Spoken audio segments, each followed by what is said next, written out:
dogs can receive telepathic orders, 1920's Soviet experiments shows. A man by the name of Bernard Bernardovich Kazhinskiy was believed to have found out a certain talent that no one has known that dogs have.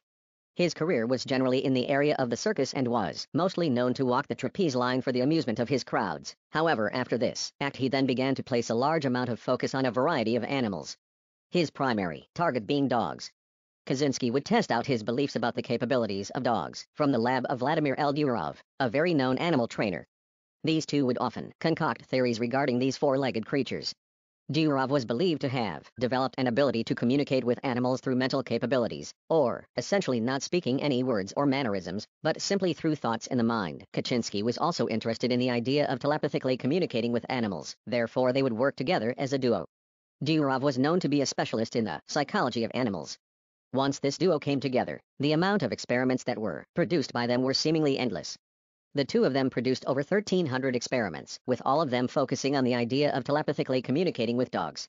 In the 1920s, Durov wanted to test whether his partner would be capable of talking to his dogs without having to say any sort of words.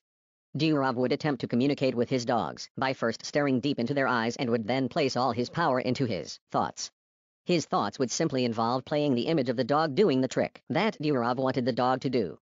He would also briefly caress the dog's fur in order to try and get the dog to do what he wants. The dog would then proceed to point his nose in the air as if she was in a trance created by Durov.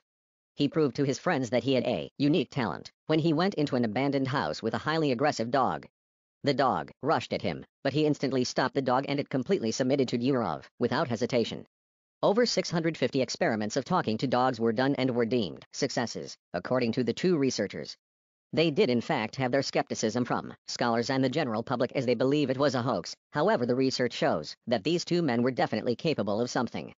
This also shows that dogs are much more intelligent than some humans in that they can communicate through the minds, something just about every human can't do. Thanks for watch.